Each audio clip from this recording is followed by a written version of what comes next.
We've seen the leaks, we've heard the rumors, and finally, today, in a launch event in China, Xiaomi took the wraps off their new Mi 6X.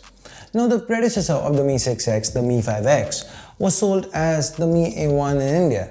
So, this could just about be the new Mi A1 2018 or the new Mi A2. Hey guys, Ash here from C4E Tech, and in today's video, we're going to be talking about the just announced Mi 6X. But before we begin, here's a card to our latest giveaway. I'll also leave a link in the description below, and while you're down there, hit that bell icon to become part of the C4E family. And apologies in advance, new space, there is a bit of echo. We are working out the kinks. This is the first video coming from here, so have some patience guys. We will make sure the videos get better. Let's get to it now.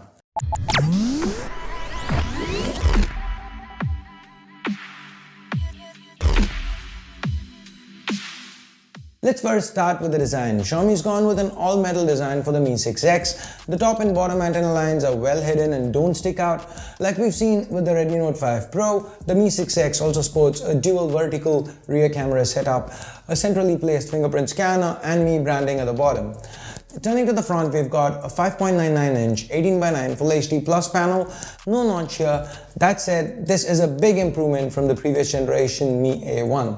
This 18:9 display with the tiny bezels makes the Mi 6X look sleeker and more premium than ever.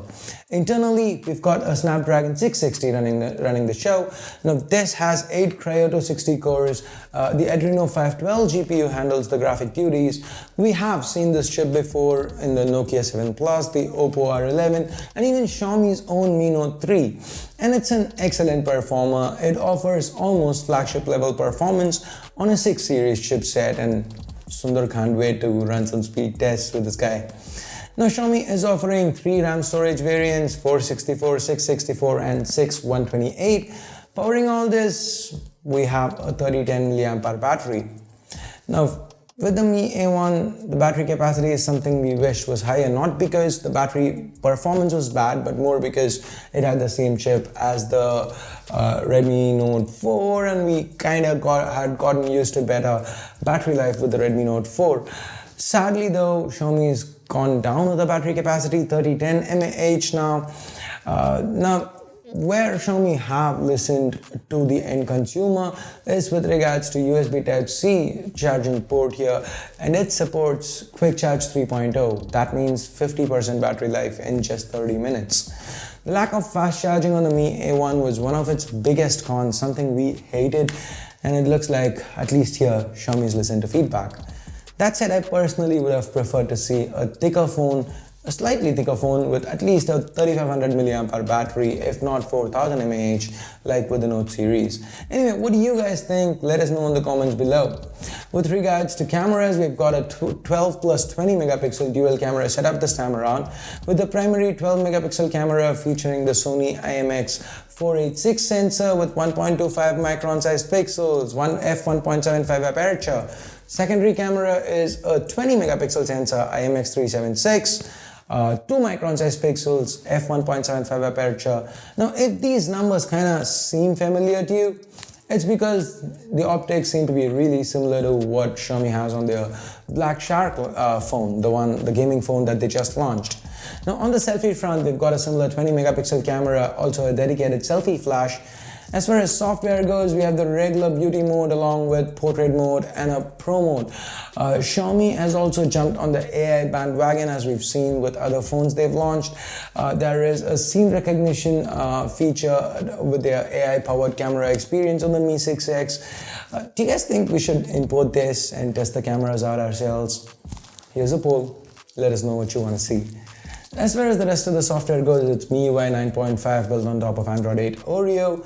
We've seen this a lot in the past, so I'm not gonna go in depth. It's got face unlock. It's the regular MIUI. Here's a card to latest features of MIUI 9. Check that out if you want more information. MIUI 9.5 doesn't really bring a lot over MIUI 9, so more or less the same feature set. And if this one does come to India as the Mi A1 2018 or the Mi A2, then we would expect it to come with stock Android, because it would then come under the Android One program. So now, to wrap it all up, we've got pricing. Again, remember these are Chinese prices, so it might vary if it comes to India as the MIUI 2018 or something. That's it. Based on Chinese prices, the conversion rates here, the lowest variant 464 launched at 1599 yuan, so that should be around 17,000 Indian rupees. The next one is 1799 yuan, around 19,000 Indian rupees, and finally the top end variant 1999 yuan, around 21,000 Indian rupees. So for our viewers stateside, that's about $250, $270, and $315 approximately. So there's a slight increase in price compared to previous generation Mi 5X, but the Mi 6X does come equipped with a much improved processor and what on paper seems to be an excellent camera. Now before the launch of the Nokia 7 Plus and 8 Sirocco, a 20K Android One phone would have seemed a little questionable, but recent developments, well, especially this comment by Xiaomi CEO has made us hopeful that we will see the Mi A2 come to India. At this price, would you pick one up?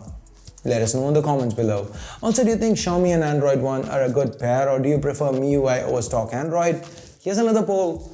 Let us know your thoughts. If you are as excited as I am for the Mi A1's successor, then hit the share button. Let's spread the hype. If you hit it, flagship specs at half the price, well, you know what to do. But if you did like the video, go ahead, hit that thumbs up. Hit that thumbs up button, subscribe, and ring the bell. And now I must bid you adieu.